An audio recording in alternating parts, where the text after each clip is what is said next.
dinner time. Ito ang ulam natin, nilagang baka. Yan yung pinalambot natin kanina, nilive natin. Pero ito, luto na siya. At ito yung toyo natin. Lagyan natin yung pagkain natin. Ito na, malambot na oh.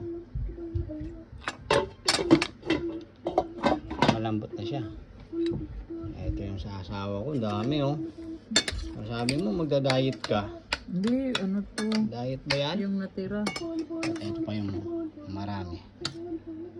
Ayan, ayan. Sarap. So, samahan nyo kami. Kain tayo. Magandang hapon. Sa inyong lahat. Time check. 5:20 Ng hapon. ng hapon. Pero Kain tayo. Let's eat together. Tikman natin.